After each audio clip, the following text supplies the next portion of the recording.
Hi, Michael. Thanks for joining me today. I really appreciate you taking time out from your busy schedule to talk about your experiences in the job search realm.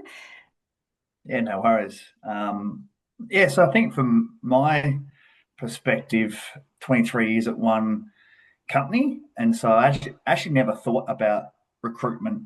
In the past, I've had a few offers, not many, one or two, direct competition, but yeah, never sort of thought about this process at all, and then made a decision to exit the company I was at, and I was then, I felt it did feel like a little bit of a isolated island a little bit in the first sort of couple of months. The way I came about initial conversation with you, I suppose outplacement is always offered, and I was probably skeptical of outplacement. I've heard the conversations before about it, and so I sort of declined the company one with some group. Then I had a chat with another executive. They provided your recommendation that look, this is a slightly different outplacement. It's not classed as outplacement. It's whatever you want to make it. Way that we met. So for a referral, which is always good for you.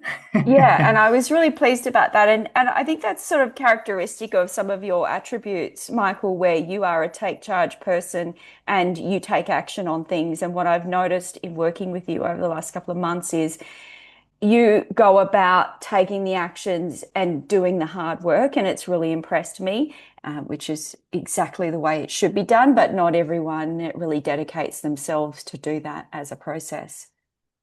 Yeah, and I think you can get into a bit of victim mode, and it was Mm. my decision, but obviously it was a mutual decision to leave, and the timing is never right. I think that was the thing for me. Like I always thought, oh, I've got this. I'll decide when I go. I'll decide when it happens, and so the decision, timing wasn't where I thought it would be, and so then you sort of got to sit back and either be a victim or make a decision on what you do next. And I think that's probably my characteristics, and and that should be.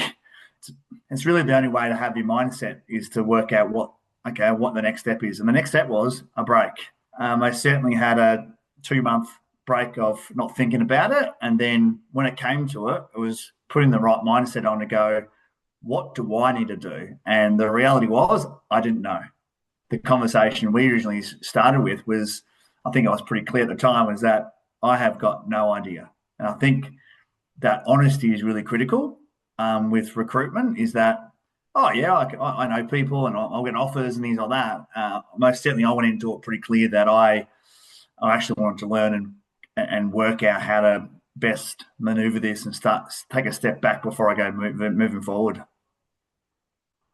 Yeah, well, it was good because you did have a decent runway of time that you could plan out and map out and know, okay, the best case scenario is this and the worst case scenario is. So it's not easy studying, managing family and job searching because job searching can be a full-time job in its own right. But Yep. you've done that very successfully. And so maybe you could just talk a little bit about your choices there.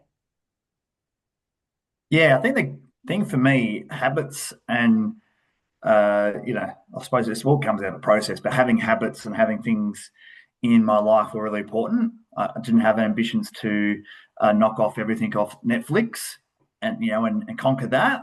For me, it was like, how do I get back into a good, healthy process or life habits that would get me in the right mindset? Because I think for me, mindset's everything. And if you get into a negative spiral, then it can take months to get out of in terms of that job search part. That's one element. Study was the other part. So study was probably an area where I went, okay, this will give me a fair bit of time during the day to commit to something and, getting up every day at the same time, if it's going to the gym, etc. But then going, I've got study to do. So it was really important for me to get the mind working while I was on job search because there was definitely some parts of job search that were quite challenging. And I suppose having something that I had in my life, and that was also, I started, spending a couple of hours a day on fitness as well and walks and things like that. Having that plus the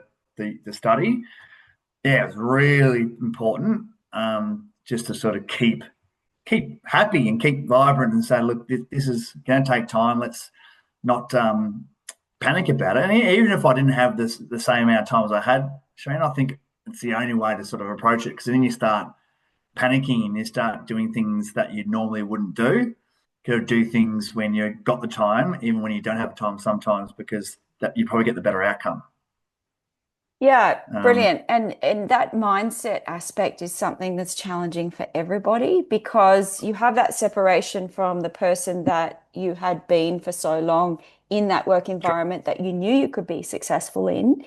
And then you're going to find a new environment that you can be successful in again. And then there's all the questions around what would that look like and am I the right fit and do I have the attributes? So getting the positive feedback from your studies was a good idea. It was yeah, contributing to your broad base of skills already. But I think what you also did very well and have done and continue to do and impress me, and you are a leader, and so that makes sense that you're good at this, is that mindset and redesigning who you are in this new chapter of your life, which has been really wonderful to see. Have there been any other sort of significant challenges? And I would make mention of the fact that you came into the market at a time when we had a number of geopolitical forces at work. We had a federal election, and then locally in your state, there've been some challenges around availability of options, and so a bit of an economic stagnation going on there. yeah, the economic part was challenging, but I think even one step back, Shireen, around the challenge was that through the process that with you in terms of just thinking about my life, thinking about what I want to do next, and there was a few exercises there where I had to really think about objective, what are you going to do next? The clear thing for me that was probably my first challenge was that I didn't want to go into an exact industry that I came from. And so the coaching aspect of it was definitely going to be a massive aid for me because I was making a pretty big move. I probably didn't realize the challenge, the challenge, the size of the challenge when I first made that decision. I would still do it again, but I probably because I'm new, I was a bit naive around the fact that it was going to be more challenging than it was going to be. So that was the first challenge: career transition to a new industry. You're right. Then I realised late in the year, and then definitely early this year, that at my sort of end of the town or the size of the role that I was after, it was limited.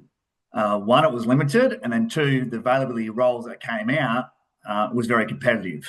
Recruiters were able to spend more time on bringing a good amount of talent to the pool of people to choose from because there wasn't that person wasn't looking for three roles, that they had their own role and then had the one role that they were getting offered. It was in a competitive space, and then what I found really through this process is that when it is low, somebody who's a little bit that I've heard this terminology a lot of times. You're a bit of a round peg going into a square hole, and I argued it a few times, but they were looking for someone pretty much coming from the industry, not the skill set, it's the industry. And so so low supply, and then me slightly different were sort of significant challenges that I had to face in this process.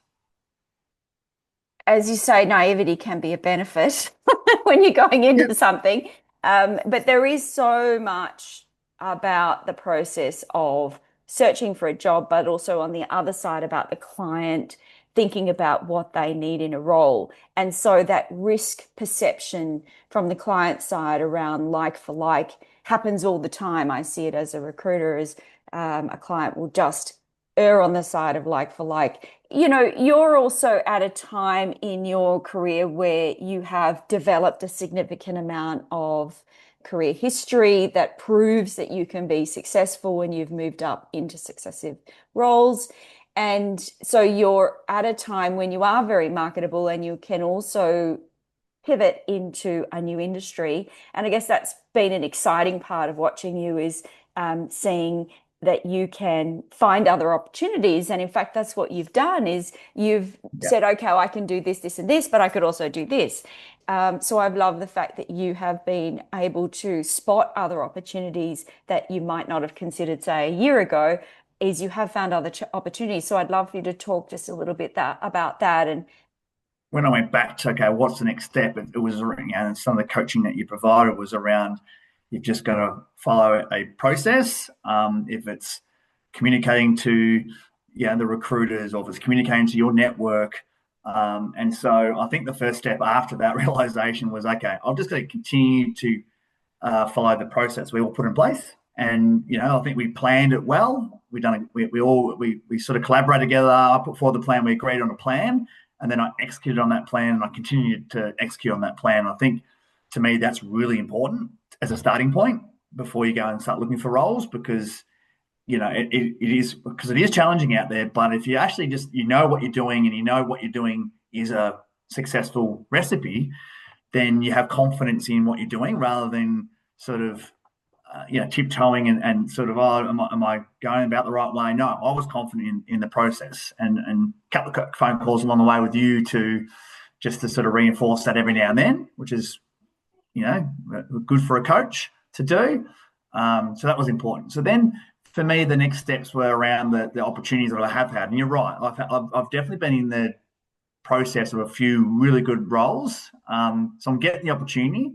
And so I think that's the first step for me, was that I was very clear on my skills, very clear on the things I was able to achieve from a achievement point of view, if it's delivering growth, or if it's delivering an executive project, being an executive sponsor on a project, etc. I was confident that I had the abilities to do those things. And then for me, was looking for roles where there were similarities. And so, a few conversations on the way with recruiters was that, like, everything about this role I have been able to deliver, except I've come from a different industry. And some agreed, and some sort of more pushed it back, for the client wanted someone industry related.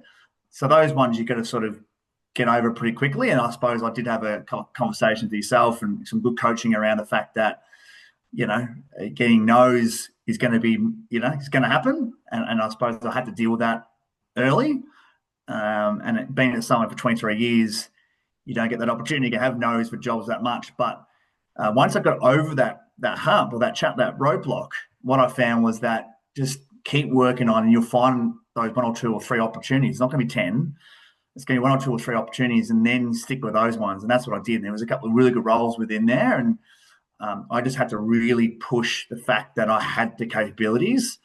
Learning the industry was no different to going from one company to another company. It's just part of the learning process. And I've proven in my role that I had jumped in a couple of different industries and roles. And I think that really helped me, is that I hadn't just had one role for 10 years and another role for 10 years. I actually had numerous roles, but also across various markets. And I think that was really important to be able to, I'm not sure words argue, but just be able to put my case forward, I suppose, is the key, to say, I am the right person, I can deliver benefit.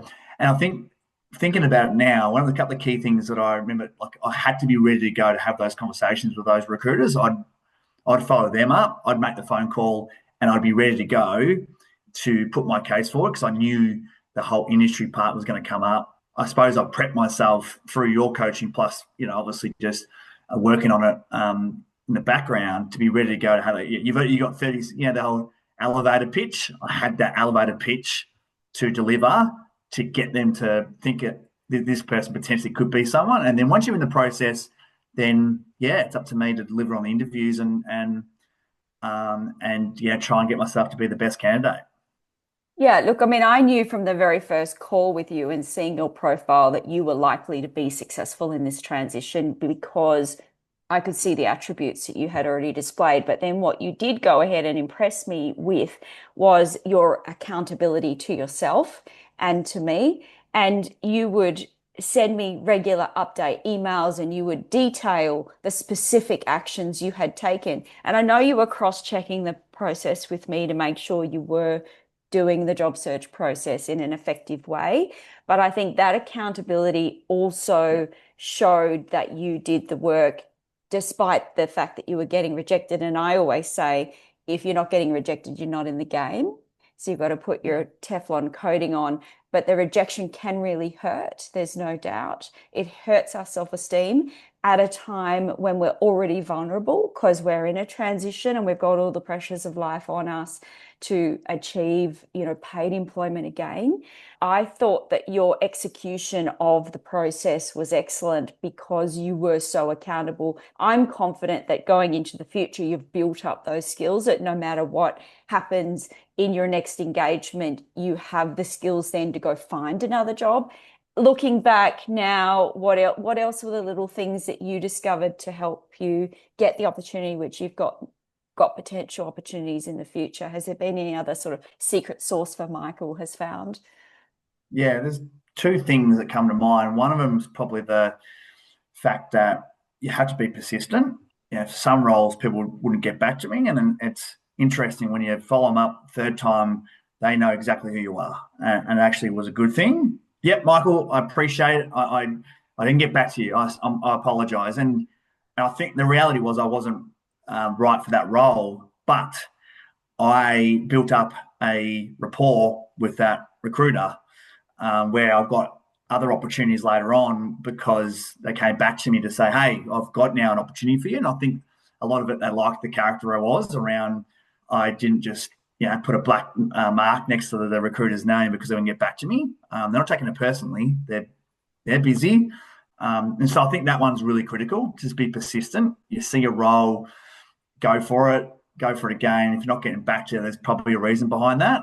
But that person will still be someone of advantage for you later on. Then the second part was the secret sauce. It was really it links with that, but it was really and the reason why I got the other opportunity was, building up the network of recruiters, building up my own network, going out and chatting to them, etc. But then the next step after that was actually just being a little bit open to the opportunity. And so the current opportunity I got, 2 years ago, 12 months ago, it wouldn't even been something I'd even consider. I was very narrow-minded to what I wanted to do, and I think what I was able to do probably the last 3 months before I've started the current role was just to be open to the opportunity and looking. Yeah, it's not exactly the role that you might want, but there's elements to it. Absolutely, they wouldn't take you on if they weren't taking you on for a particular point. So yeah, I think that being open is really critical because so many people, so many roles, they look different depending on how the other person puts forward that role. So they're looking for someone in growth, but they put it under a different name and different language and things like that. And I think you've just got to be really, really open. And you got to be really use a bit of your critical analysis skills to be able to just look at different roles, and then there could be something that really spells out to you, and then go after it. Have a chat to someone about it, and then you might go, "Yep, nah, all good, not for me." And that's okay. And they did the same way. The other people do it the other way, and you do it your way as well. But you do find a couple of gold nuggets in there where you go, "This role sounds interesting. Let's have further chats about it." So yeah, I think you're just going to be a bit more open, and then work with your network of people. Don't take it personally. Yeah. Yeah, that was brilliant. I liked the way that you had the persistence, but you also spotted the opportunity to develop a relationship with the person you were liaising with about the opportunity, because you know that if you build the relationships now, you can potentially go back to them in another year or 2 or 5 years because you've developed that great rapport in a positive Yeah. way and you've approached them in a positive way. And I also feel the same. If someone's doesn't get the top job, but they treating me in a respectful and positive way, I'm more likely to keep an eye out for them for opportunities in the future. And also, I like the fact that you took this current opportunity you have to say, okay, this is a learning space for me. It doesn't meet all of my criteria for a longer term, but for now, it's a very good opportunity to learn and grow and add impact. And let's face it, in this journey of life, we want to be challenged and in things that we can grow and learn. And if it does meet some of our criteria, and certainly, there's a number of things it does tick the boxes on, that's also good for now. And you can keep an eye out in the market for future opportunities. Well, Agree. look, thank you so much for taking the time with me, Michael. I really appreciate you talking that through with me and sharing with others, your experience, and well done, and super impressed with the character that you are and all the attributes you've displayed. And thank you very much for engaging me. And I look forward to staying in touch for many years to come and watching you with continued success in your career. Thanks for your time, Shireen. Thank you. Thank you.